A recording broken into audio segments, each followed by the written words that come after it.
Maharashtra bulletin, नई सोच नई दिशा। अरे बोलतच नाही पण भाऊच्या इथे याचा करून बरं जा पटकन ते करून जा। नासिक शहर में शुक्रवार को शिवसेना और महाराष्ट्र नवनिर्माण सेना का संयुक्त मोर्चा निकाला गया।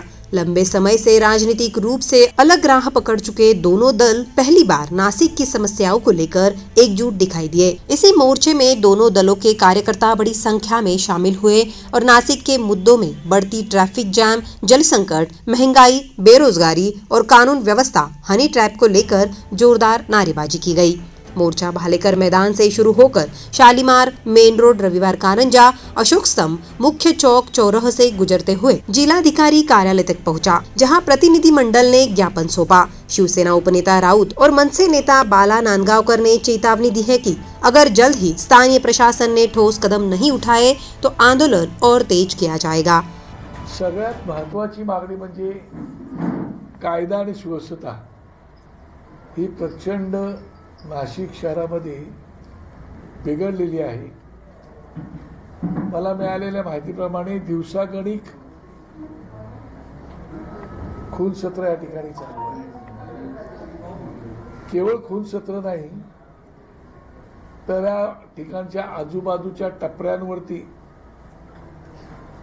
सगळे एमडी सारखे पदार्थ या ठिकाणी मिळत आहेत। ड्रग्स कॉलेजच्या आजूबाजूला सुद्धा, शाळेच्या आजूबाजूला सुद्धा जर ड्रग विकले जात असेल आणि सरकारला जर दिसत नसेल तर दुर्दैव आहे असं म्हणायला तो चुकीचं ठरणार नाही। त्यासोबतच मध्यंतरीच्या काळामध्ये आत्ताच काही दिवसांपूर्वी गाजलेलं प्रकरण जे हनी ट्रॅप प्रकरण आहे, त्या प्रकरणाचं पुढे काय झालं ते कळलंच नाही। मला आधी आठवते की तुम्ही ज्याला आमचं शिबिर इकडे बाजूला होतं त्याला तुम्ही आला होता आणि त्यावेळेला तुम्ही माहिती जी दिली होती त्या अनुषंगाने त्याच वेळेला राजसाहेबांनी या विषयावरती बोलले होते। परंतु त्याच्यानंतर ते प्रकरण दाबलं गेले असं आमचं ठाम म्हणणं आहे। तर या बाबतीमध्ये सरकार म्हणून काय भूमिका घेणार आहे?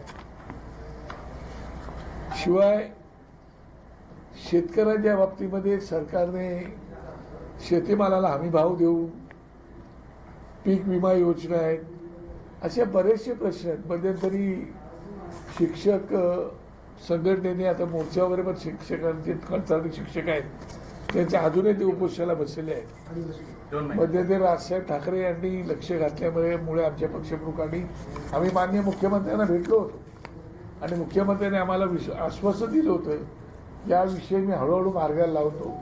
मुक्त आणि भयमुक्त नेपाळसाठी आंदोलन झालं आणि नेपाळ हे मूळ हिंदू राष्ट्र आहे।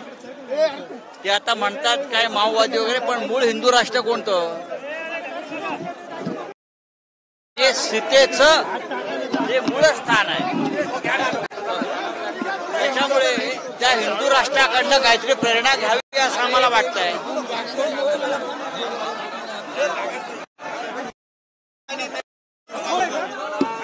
मी सांगड घालत नाही,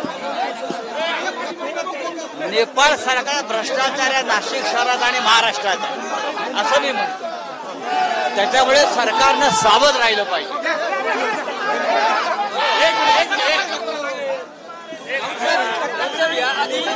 राज ठाकरे आणि उद्धव ठाकरे आंदोलनात एकत्र दिसले, आता शिवसेना आणि मनसेचे नेते